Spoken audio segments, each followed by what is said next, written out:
Hello everyone, welcome back on our channel just by Vinita ma'am. तो आज के इस वीडियो के अंदर हम पॉलिटी के जितने भी आपके मोस्ट इंपॉर्टेंट क्वेश्चन हैं वो सारे के सारे आज हम डिस्कस करने वाले हैं। मोस्ट ऑफ रहेंगे आपके संविधान सभा से रिलेटेड।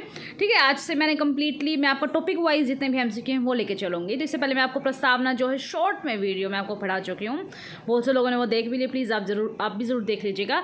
तो आज मैं आपके सामने 50+ पॉलिटी के मोस्ट इंपॉर्टेंट क्वेश्चन प्लस जो प्रीवियस ईयर एग्जाम के बेस्ड है वो सारे के सारे मैं डिस्कस करने वाली हूँ। विद एक्सप्लेनेशन मैं आपको समझाऊंगी। प्लीज़ आप वीडियो को स्टार्टिंग से लेकर एंड तक ज़रूर देखिएगा। तो चलिए इस वीडियो की हम शुरुआत करते हैं। सबसे पहला क्वेश्चन आपके सामने है कि साम्यवाद के जनक कौन थे, यानी कि साम्यवाद के जनक भारत के अंदर किसे माना जाता है। चार ऑप्शन आपके सामने हैं। BN राव है, जवाहरलाल नेहरू हैं, MN रॉय हैं, BR अम्बेडकर हैं। तो जो साम्यवाद के जनक हैं भारत के अंदर वो MN रॉय को जाना जाता है। किसे? MN रॉय को साम्यवाद के जनक जाना जाता है। और MN रॉय के द्वारा ही संविधान सभा का जो पहली बार जो विचार था वो MN रॉय के द्वारा ही दिया गया था। ठीक है, ये सारी बातें आपको ध्यान रखनी है। अब इससे आगे नेक्स्ट क्वेश्चन आपके सामने है कि उद्देश्य प्रस्ताव कब और किसके द्वारा प्रस्तुत किया गया था। ठीक है, चार ऑप्शन देखिएगा। मोतीलाल नेहरू के द्वारा, जवाहरलाल नेहरू, अंबेडकर एंड सरदार पटेल। अगर आपको डेट भी याद नहीं है, अगर आपको नेम याद है तो भी आप इसको अच्छे से कर सकते हो। तो जो उद्देश्य प्रस्ताव है वो आपको पता है 13 दिसंबर 1946 को जवाहरलाल नेहरू जी के द्वारा 1946 के अंदर उद्देश्य प्रस्ताव जो है पेश किया गया था। और यही जो उद्देश्य प्रस्ताव है आगे चलकर जो हमारे संविधान की क्या बनी, प्रस्तावना बनी। ठीक है, तो ये किसके द्वारा पेश किया था? जवाहरलाल नेहरू के द्वारा 1946 में। अब जैसे ही बात मोतीलाल नेहरू की आती है तो आपको पता होगा CR दास और मोतीलाल नेहरू दोनों ने मिलकर आपकी स्वराज जो पार्टी है इसकी स्थापना की थी। ठीक है, स्वराज पार्टी की स्थापना कब की थी? आपकी 1923 के अंदर आपकी स्वराज पार्टी की स्थापना की थी मोतीलाल नेहरू और चित्तरंजन दास को हम CR दास के नाम से भी जानते हैं। जो CR दास हैं यही हमारे किसके, सुभाष चंद्र जो बोस हैं उनके जो गुरु थे वो पॉलिटिकल जो गुरु थे CR दास थे। जैसे कि आपके महात्मा गांधी के पॉलिटिकल गुरु कौन थे? आपके गोपाल कृष्ण गोखले थे। इसी तरीके से सुभाष चंद्र बोस के गुरु कौन थे? आपके CR दास है। ठीक है, इन दोनों ने मिलकर आपके स्वराज पार्टी की स्थापना की थी। अब बात आती है अम्बेडकर जी की। तो आपको एक याद रखनी है, जितने भी गोलमेज सम्मेलन हुए आपके 3 गोलमेज सम्मेलन हुए हैं, फर्स्ट, सेकंड एंड थर्ड आपका। ठीक है, तो उन तीनों में हिस्सा लेने वाले कौन थे? हमारे अम्बेडकर जी थे। इन तीनों के तीनों गोलमेज सम्मेलन को अटेंड किया था किसने? अम्बेडकर जी ने।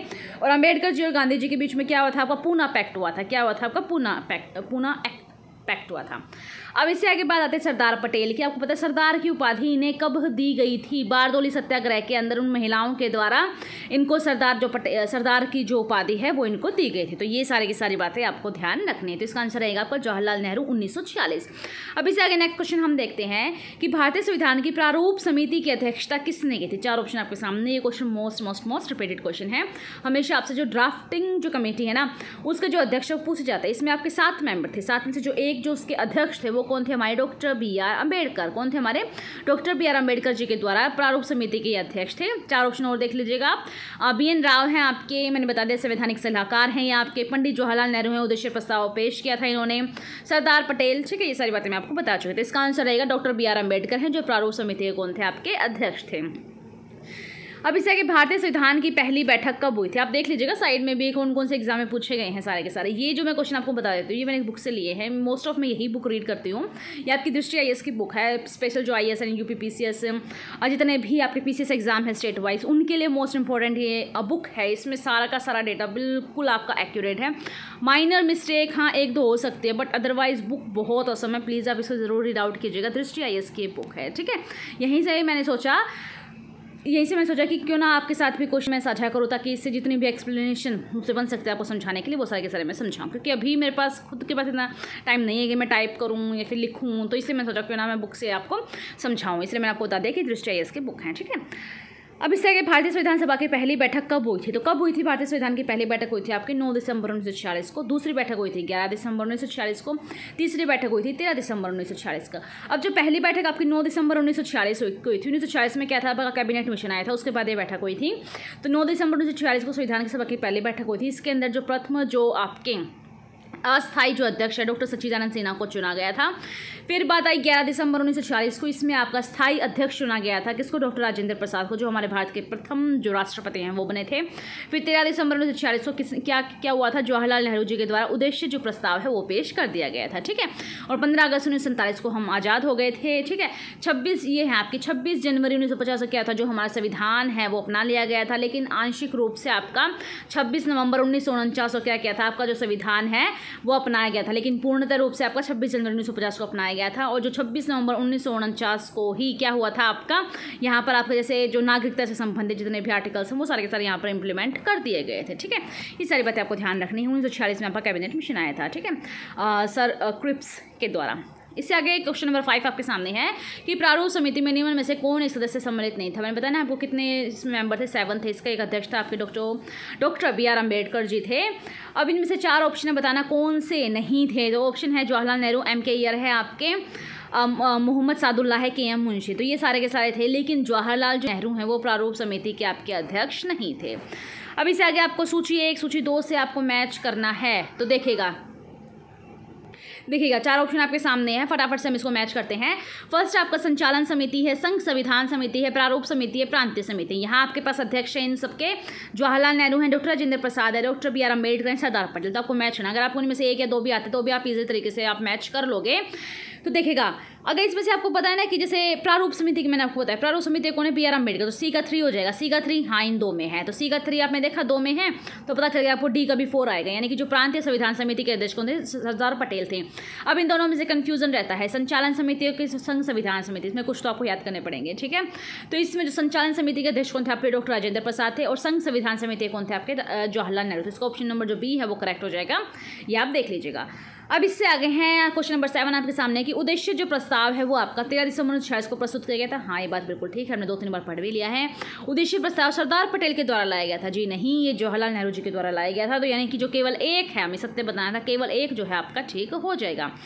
अब इससे क्वेश्चन नंबर 8 आपके सामने है, the constitution is settled by the assembly be passed. ये बुक का नाम, ये प्रस्ताव है संविधान सभा में किसने प्रस्तुत किया था इसके बारे में। तो जो कॉन्स्टिट्यूशन के बारे में आपको पता ज़्यादातर किसने कहा था, डॉक्टर BR अम्बेडकर ने कहा था। इन्होंने एक आर्टिकल था जिसको संवैधानिक उपचारों का अधिकार कहा था, वो आपका आर्टिकल 32 है, ठीक है, 32 है। इनको क्या कहा था इन्होंने, संवैधानिक उपचारों का अधिकार, यानी कि जो संविधान की जो आत्मा है ना वो आर्टिकल 32 को कहा था। आर्टिकल 32 में क्या है, हमारे पास 5 रेट हैं, जिसके तहत अगर हमारे मौलिक अधिकारों का अगर मौलिक अधिकारों का उल्लंघन होता है तो हम हाई कोर्ट या सुप्रीम कोर्ट में जा सकते हैं। तो इसलिए उन्होंने संविधान की आत्मा जो है आर्टिकल 32 को कहा गया था। अब इससे क्वेश्चन नंबर 9 आपके सामने है कि भारतीय संविधान की विशेषताओं में निम्नलिखित में से कौन सी विशेषता जो है सम्मिलित नहीं है। तो 4 आपके सामने, फटाफट हम देखते हैं। नम्यता या फिर अनम्यता, संसदीय सर्वोच्चता या फिर न्यायिक सर्वोच्चता, अलिखित या विस्तृत है, मूल अधिकार या मूल कर्तव्य। कुछ भी नहीं पता तो भी हमें इतना तो पता है कि हमारा जो संविधान है वो लिखित है, तभी तो हम कह सकते हैं कि हाँ इस आर्टिकल के अंदर ये बात लिखी गई है। तो बस अगर नहीं पूछा था तो बस यही हो जाएगा, अगर कुछ भी इनमें से नहीं पता तो भी हम इसमें देख सकते हैं। फिर भी आपको याद करना है कि जो हमारा संविधान वो नम्यता और अनम्यता का मिश्रण है। संसदीय यहाँ पर सर्वोच्चता है, न्यायिक की सर्वोच्चता है, यानी कि न्यायपालिका की, मूल अधिकार और मूल कर्तव्य इसके अंदर शामिल है। मूल अधिकार जो हैं आपके ये हैं आर्टिकल 12 से 35 के बीच में है, और आपका जो भाग रहेगा, भाग कौन सा रहेगा, 3 रहेगा, क्योंकि ये आर्टिकल जो भाग 2 के अंदर नागरिकता, भाग 3 के अंदर मौलिक अधिकार हैं, और इससे आगे भाग जो आपके मूल कर्तव्य हैं वो आपके कहाँ भाग 4A के अंदर शामिल किए गए, USSR से लिए गए थे। जो हमारे मूल अधिकार हैं वो हमारे अमेरिका से लिए गए हैं, जो हमारे मूल कर्तव्य हैं वो हमारे USSR से लिए गए हैं, ठीक है, ये बात आपको ध्यान रखनी है। अब इससे आगे 21 संविधान संशोधन द्वारा मतदान की जो आयु है आपके 21 वर्ष से घटाकर 18 वर्ष कर दी गई थी। मैंने आपको पहले बताया था, ये आपका 61वां संविधान संशोधन था 1989 का, जिसके अंदर कि आपकी मतदान वोटिंग करने की जो एज है आपकी 21 से रिड्यूस करके आपकी 18 कर दी गई थी। अब जैसे बात वोटिंग की आई है तो कौन आएगा, आपका निर्वाचन आयोग आएगा। जो निर्वाचन आयोग है ये आपका आर्टिकल 324 के अंदर है।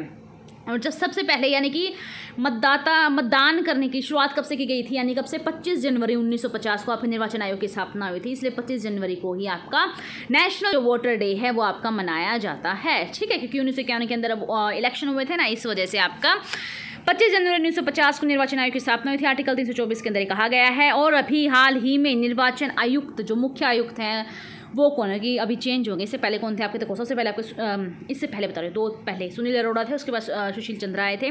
अब हाल ही में कौन है, वो हैं आपके राजीव कुमार। कौन है आपके, क्योंकि 1-2 पहले ही पूछ लेता, कौन, सुनील अरोड़ा थे, सुशील चंद्रा थे, फिर आपके ठीक है। और अब हैं आपके राजीव कुमार जो हैं हाल ही में आपके मुख्य चुनाव आयुक्त। इसमें 2 रेशो होते हैं, 1:2 होता है, यानी कि एक तो आपका मुख्य चुनाव आयुक्त होगा, 2 अन्य चुनाव आयुक्त होंगे, लेकिन तीनों की जो सैलरी है ना वो इक्वल रहेगी। ठीक है, 6 या फिर 65 वर्ष तक की इनकी उम्र रहती है, यानी कि इस उम्र तक के अपने पोस्ट पर बने रहते हैं। देखो कितने एग्जाम में पूछा गया है। क्वेश्चन नंबर 11 आपके सामने है कि ब्रिटिश सरकार द्वारा 1942 में संविधान निर्माण हेतु भारत भेजा गया था। ठीक है, किसको भेजा गया था 1942 में, आपका माउंटबेटन को नहीं, भाई माउंटबेटन तो नहीं, वॉरेन हेस्टिंग्स तो बहुत पहले आ रहा था। साइमन कमीशन भी यही पहले आ लिया था, 1942 की बात है तो 1927 में आ लिया था। ठीक है, अभी सही किसको भेजा गया था 1942 में, सर स्टैफोर्ड जो क्रिप्स हैं इनको क्या गया था 1942 के अंदर संविधान सभा के निर्माण हेतु भारत भेजा गया था। क्वेश्चन नंबर 12 देखिएगा, भारतीय संविधान पूर्ण रूप से तैयार कब हुआ। अभी कुछ टाइम पहले मैंने आपको बताया है कि पूर्णतः रूप से आपका जो है आपका कब हुआ था, 26 जनवरी 1950 को पूर्णतः रूप से तैयार हुआ था। आंशिक रूप से आपका जो 26 नवंबर 1949 को हुआ था। ठीक है, ये बात आपको ध्यान रखनी है। देखो कितने एग्जाम में पूछ लिया गया है। क्वेश्चन नंबर 13 आपके सामने है, डॉक्टर BR अम्बेडकर की अध्यक्षता में संविधान सभा की प्रारूप समिति के अन्य कितने सदस्य थे। मैंने बताया था कितने थे आपके प्रारूप समिति के, टोटल कितने थे, 7 थे, लेकिन उन्होंने कहा है डॉक्टर BR अम्बेडकर को छोड़कर, उनकी अध्यक्षता को छोड़कर तो 7 में से 1 यानी 6, यानी कितने सदस्य थे उसमें थे आपके 6। 7 मत करिएगा, 7 करोगे तो गलत हो जाएगा, टोटल थे 7, लेकिन BR अम्बेडकर जी को हम हटा देंगे तो 6 हो जाएगा। क्वेश्चन नंबर 14 देखिएगा, निम्नलिखित में से कौन संविधान प्रारूप समिति के सदस्य थे। सदस्य कौन थे फटाफट से हम देखते हैं, ये आपको जरूर याद करने पड़ेंगे 6 के 6। एन गोपाल स्वामी है, लादी कृष्ण स्वामी अय्यर हैं, जवाहरलाल नेहरू, सरदार पटेल। मुझे पता है ये 2 तो हैं नहीं, क्योंकि जवाहरलाल नेहरू तब भी नहीं थे, तो अब कहीं से होंगे, क्योंकि उस वाले क्वेश्चन के अंदर सरदार पटेल भी नहीं है। तो बच गए कौन आपके, एन गोपाल स्वामी एंड लादी कृष्ण स्वामी अय्यर। तो इसमें जो आंसर रहेगा केवल 1 और 3 जो है आपका करेक्ट हो जाएगा। अब क्वेश्चन नंबर 15 के पास चलते हैं। देखिएगा, भारतीय संविधान के निर्माण में संबंधित निम्नलिखित कथनों में कौन सही है। ये सारे के सारे 4 कथन आपके सामने हैं। अगर थोड़ी सी स्पीड फास्ट रखे तो प्लीज़ आप पॉज करके देख लीजिएगा, अदरवाइज ऑप्शन है आपके सामने, आप उससे स्पीड रिड्यूस कर सकते हो। मेरा मेन उद्देश्य ये है कि फटाफट से मैं आपका क्विक रिवीजन करवा दूँ, क्योंकि आप मैनी टाइम्स बहुत बार आप लोग ये क्वेश्चन या फिर आप पॉलिटी पढ़ रहे हो तो आप ये चीज़ पढ़ चुके हो। ठीक है, डिटेल में जहाँ मुझे लग रहा है कि मुझे आपको डिटेल में बताना है वो भी मैं आपको बता रही हूँ। ठीक है, तो 4 ऑप्शन आपके सामने, फटाफट से देखते हैं। 1 आपके सामने, पंडित नेहरू के उद्देश्य प्रस्ताव का जो संविधान सभा द्वारा स्वीकार किया गया था संविधान के निर्माण पर असर था। 2 है आपके सामने ऑप्शन 2, उद्देश्य का बहुत महत्वपूर्ण उद्देश्यों की पूर्ति करती है। ऑप्शन नंबर 3 आपके सामने है, संविधान को भारत के लोगों ने आदेशित किया है। 4 आपके सामने है, राज्य के मुखिया को लोग प्रत्यक्ष रूप से निर्वाचित करते हैं। तो बताइएगा मुझे, आगे मैं आपको ऑप्शन दिखा देती हूँ कि देखो ये आपके सामने है, नीचे दिए कूट में से सही उत्तर का चयन करना। तो 1 2 3 सही है, 2 3 4 सही है, फिर 1 3 4 सही है, सारे के सारे। तो इसमें आंसर रहेगा आपका 1 2 3, यानी पहला, दूसरा और तीसरा तो आपका ठीक है, यानी चौथा आपका ठीक नहीं है।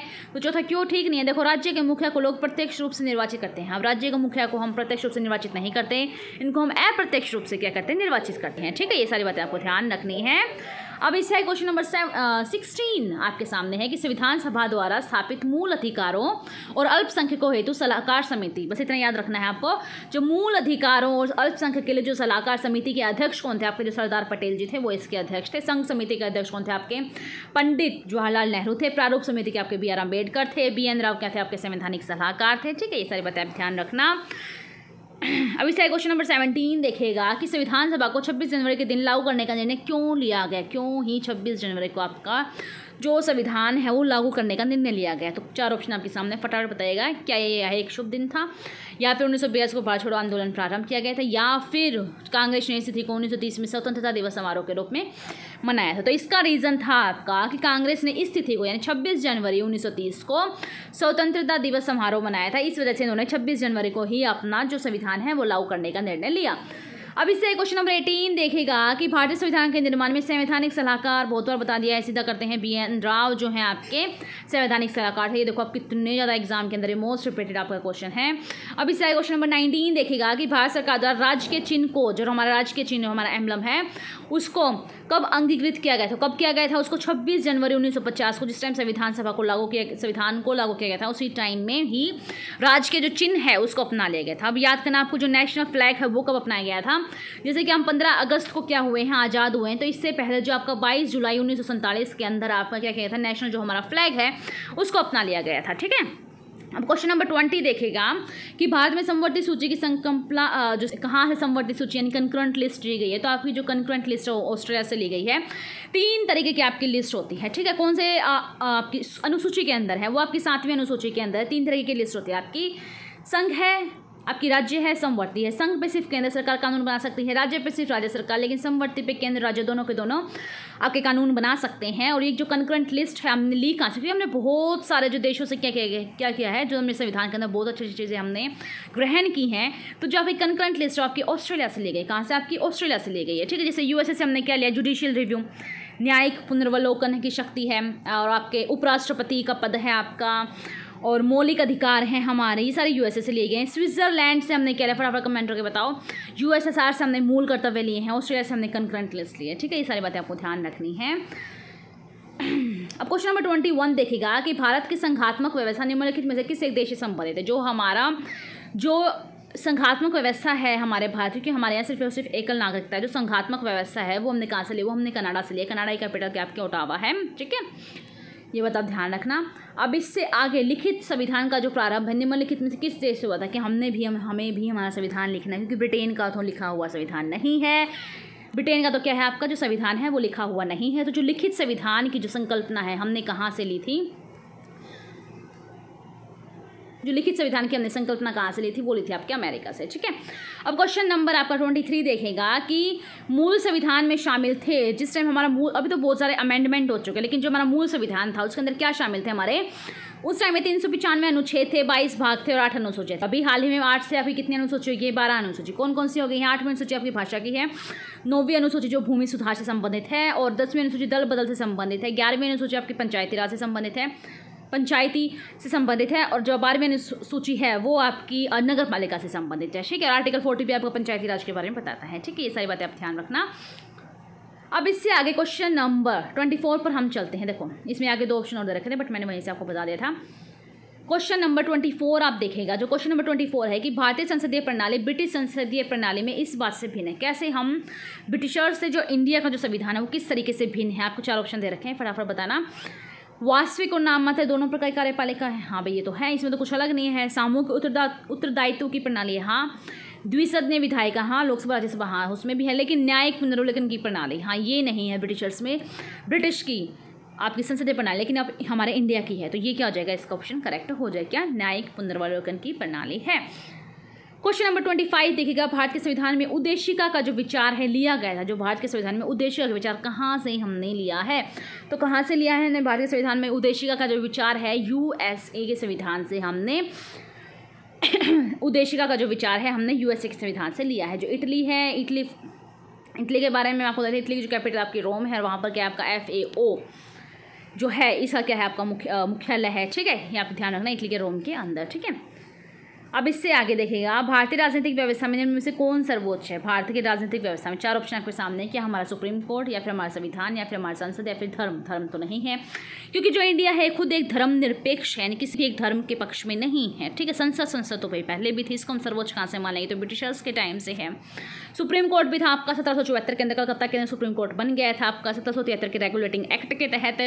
तो सबसे सर्वोच्च हमारा क्या है, सबसे सर्वोच्च हमारा संविधान है, ठीक है। भारत के लिए सबसे सर्वोच्च हमारा संविधान है, और संविधान किसको समर्पित है, लोगों को समर्पित है, ठीक है। अब क्वेश्चन नंबर 27 देखेगा कि निम्नलिखित में से कौन सी एक भारतीय संघराज्य पद्धति की विशेषता नहीं है, नहीं हमें बताना है। तो 4 ऑप्शन हम देखते हैं। भारत में स्वतंत्र न्यायपालिका है, हाँ भाई है। केंद्र राज्यों के शक्तियों का विभाजन है, स्पष्ट शक्तियों का विभाजन बिल्कुल है।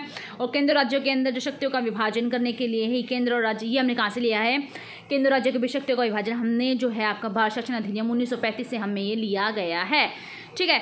फिर आगे है संघपद होने वाली इकाइयों को राज्यसभा में 1% तो दिया गया है, हाँ बिल्कुल दिया गया, क्या नहीं है।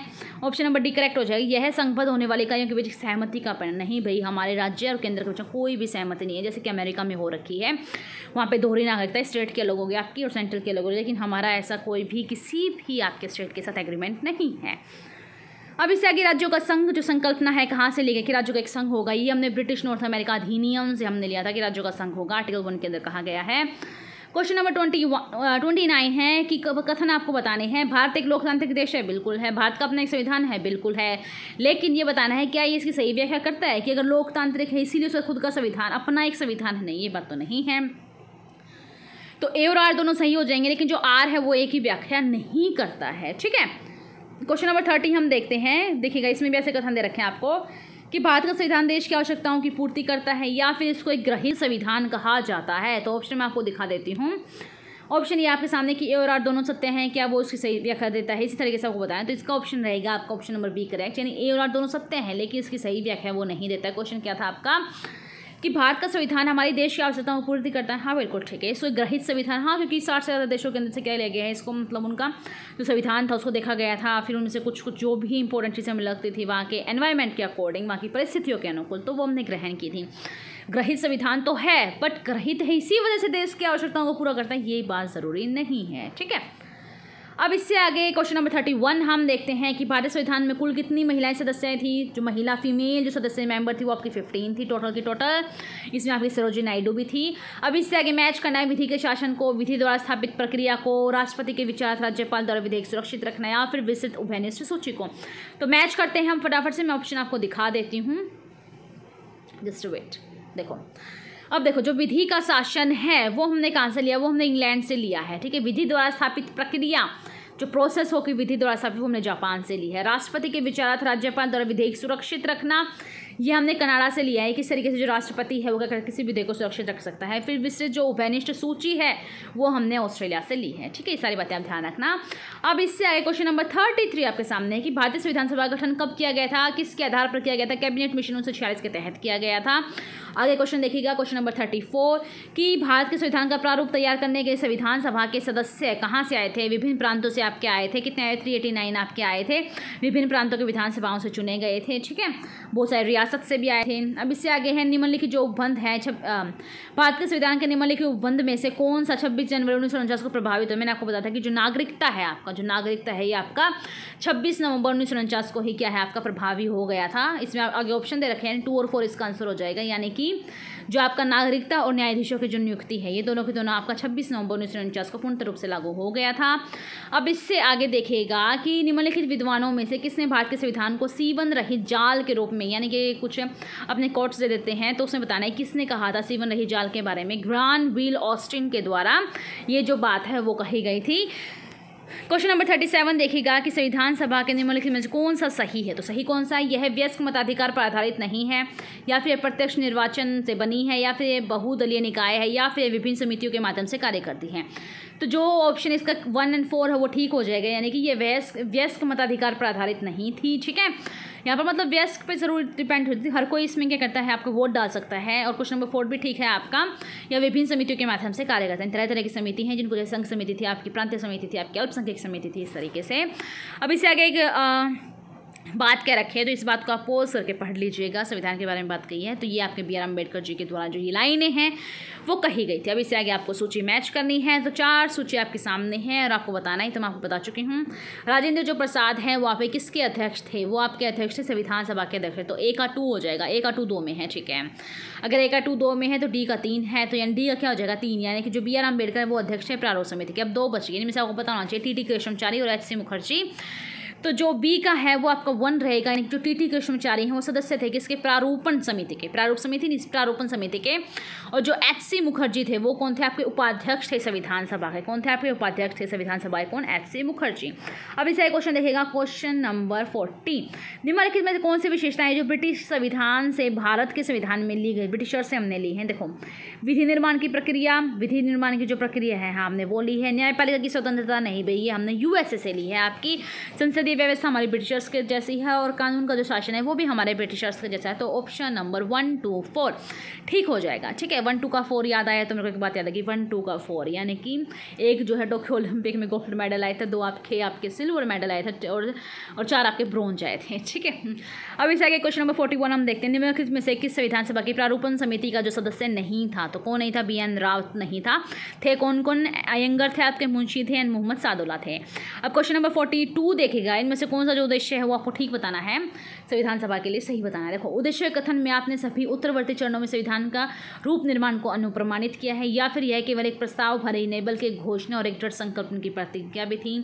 इससे हमारे संविधान को अंतर्निहित किया। किसने किया है ये बात कर रखी है हमें, संविधान सभा द्वारा अंगीकृत ऐतिहासिक उद्देश्यों और कथन के बारे में सही बताएं। तो इसका आपके तीनों के तीनों सही रह जाएंगे, इसको आप ध्यान से पढ़ लीजिएगा, ठीक है। इसमें कुछ वैसे समझाने का नहीं थे, तो पढ़ने का ही था, है ना। संविधान सभा के अध्यक्ष डॉक्टर राजेंद्र प्रसाद हैं, ये बता चुकी हूँ मैं आपको। अब इससे आगे है, संविधान सभा की प्रारूपण समिति के सदस्य नहीं थे, तो भाई आपको याद करने पड़ेंगे। गांधी जी नहीं थे, गांधी जी किसी भी संविधान सभा का जो हिस्सा है वो गांधी जी नहीं थे। तो कौन कौन थे आपके, B.R. अम्बेडकर के मुंशी हैं, एन कृष्ण स्वामी अय्यर है आपका, ठीक है, ये आप याद रखना। अब इससे आगे भारत के संविधान के निर्माण में संविधान सभा की मदद करने वाले 2 लोक सेवकों के नाम बताने। 2 लोक सेवक कौन थे, B.N. रावत और S.N. मुखर्जी थे। अब इससे आगे संविधान सभा के सदस्य ने यह समाधान प्रस्तावित किया कि भारत का राष्ट्रीय ध्वज समान अनुपात में केसरी सफ़ेद गहरे रंग का होना चाहिए, बीच में गहरे नीले रंग का जो अशोक चक्र है वो होना चाहिए। तो ये बात हमारे जवाहरलाल नेहरू जी के, JL नेहरू जी के द्वारा ये बात कही गई। तो एक बात और याद रखना, बांध बनाए जाते हैं ना, बांध के जो पिता है यानी कि डैम्स जो बनाए जाते हैं उनको प्रमुख रूप से जो है मतलब कि प्रोत्साहित सपोर्ट किसने किया था, वो जवाहरलाल नेहरू जी के द्वारा ही किया गया था। तो ये आपके पॉलिटी के बेहतरीन क्वेश्चन थे जो संविधान सभा से संबंधित थे। होप्स आपको वीडियो इंटरेस्टिंग लगी होगी। जो बच्चा पढ़ता है एग्जाम की तैयारी कर उसको तो इंटरेस्टिंग है, अदरवाइज वो बहुत बोरिंग है। जो नहीं पढ़ता ना पॉलिटिक्स, तो कुछ ही समझ में आया, बोरिंग लगेगा उसको तो, है ना। लेकिन जो बच्चे कॉम्पिटिटिव एग्जाम की तैयारी करें उनके लिए बहुत ज़्यादा इंटरेस्टिंग थी, क्योंकि ये सारे क्वेश्चन रिपीटेड पूछे जाते हैं। जहाँ तक हुआ है मुझसे कि हाँ मैं इस जितने भी आपके ऑप्शन इनको एक्सप्लेन करूँ वहाँ तक मैंने आपको किया है। फिर भी कोई डाउट रहता है किसी भी तरह का, आप मुझे फेसबुक पे, इंस्टा पे, हर जगह फॉलो कर सकते हो, ठीक है। कोई भी डाउट है यूट्यूब पे आप मुझे कमेंट सेक्शन में, इसी वीडियो के कमेंट सेक्शन में आप छोड़ सकते हो, तो मैं उसको देखूँगी, आपको ज़रूर रिप्लाई करूँगी। इस तरीके से आप पढ़ते रहिएगा। आपको पता है CET की एग्ज़ाम डेट कह रहे हैं कुछ ही टाइम बाद आने वाले, तो आप प्लीज़ CET की तैयारी करते रहिएगा। ऐसे करें अगस्त में शायद HS का एग्ज़ाम अभी तक तो 10 जुलाई को कह रहे हैं, फिर भी हाई कोर्ट के अंदर केस लगा रखा है, देखो क्या रहता है, मतलब उसके अंदर री एडवर्टाइज़ कर दूँ। ये तो आपके हरियाणा किस तरह के सेंट्रल में आपको पता है काफ़ी सारे एग्जाम चलते रहते हैं। अभी आपके याद रखेगा दिल्ली हेड कांस्टेबल की भी वैकेंसी निकली, उसको आप अप्लाई कीजिएगा। चंडीगढ़ पुलिस में निकली हुई है, ASI की पोस्ट की है, उसको अप्लाई कीजिएगा, ठीक है। CHSL के तो एग्जाम चल ही रहे हैं, NTPC CBT 2 का, ठीक है। ये सारी बातें आप ध्यान रखेगा। आगे आपके DSSB के भी एग्जाम होने वाला है, जो दिल्ली के भी है ना, वो जून में है आई थिंक, ठीक है। उनकी तैयारी कीजिएगा आप। चलिए मिलते हैं हम नेक्स्ट वीडियो में, तब तक के लिए नमस्कार।